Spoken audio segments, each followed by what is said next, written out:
কপালে টিপ দেওয়া কি জায়েজ? নেকাব পরে কপালে টিপ দেওয়া যাবে কি? কপালে টিপ পরার বিষয়টা নিয়ে মুজতাহিদ উলামায়ে কেরামগণের মধ্যে ইখতিলাফ রয়েছে। কেউ কেউ বলেছেন এটা হিন্দুদের যে রীতি আছে, নারীদের কপালে সিঁদুর পরতে হয়, তো কপালে সিঁদুর থেকে এই টিপটা এসেছে। কাজে এটা যেহেতু একটা হিন্দুয়ানি সংস্কৃতি তথা তাদের ধর্মীয় রীতি, তো এই ক্ষেত্রে একদল উলামায়ে কেরামরা বলেছেন যে কপালে টিপ দেওয়া জায়েজ নাই, এটা পরিহার করতে হবে।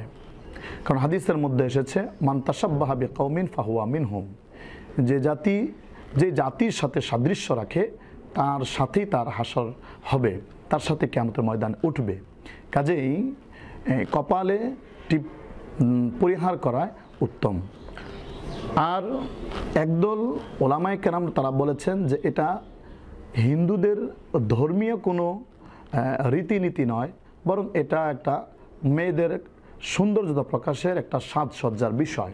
তো তারা বলেছেন যে এক্ষেত্রে স্বামীর সামনে যদি কেউ কোনো মহিলা নিজের রূপ চর্চার জন্যে বা নিজেকে সুন্দরভাবে তুলে ধরার জন্যে কপালে টিপ পরে তারা জায়েজ বলছেন। কিন্তু উত্তম কথা হচ্ছে যেহেতু বিষয়টা নিয়ে ইখতিলাফ রয়েছে, আর এরকম ইখতিলাফপূর্ণ বিষয়কে এড়িয়ে চলা, এই ক্ষেত্রে যে জিনিসটা স্পষ্টভাবে কোনো তার বিধান উল্লেখ নেই, তো ওই সমস্ত সন্দেহযুক্ত বিষয় থেকে বিরত থাকাটাই উত্তম। কোনো নারীকে দেখা যায় যে নেকাব পরিধান করে, এর নেকাবের ভিতরে আবার টিপ পরে, তো নেকাবের ভিতরে টিপ পরিধান করা এটা তো কোনো দরকার পড়ে না এবং এটার কোনো জরুরতও নেই। কাজে এই ক্ষেত্রেও কপালও টিপ না পরাটাই উত্তম।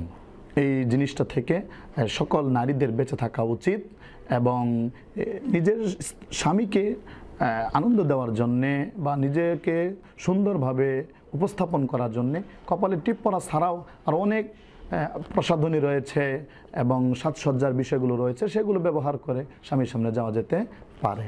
সুতরাং এই বিষয়গুলো আমাদেরকে জেনে এবং বুঝে সঠিকটা আমল করতে হবে। আল্লাহ তাআলা আমাদেরকে সেভাবেই মেনে চলবার তৌফিক দান করুন।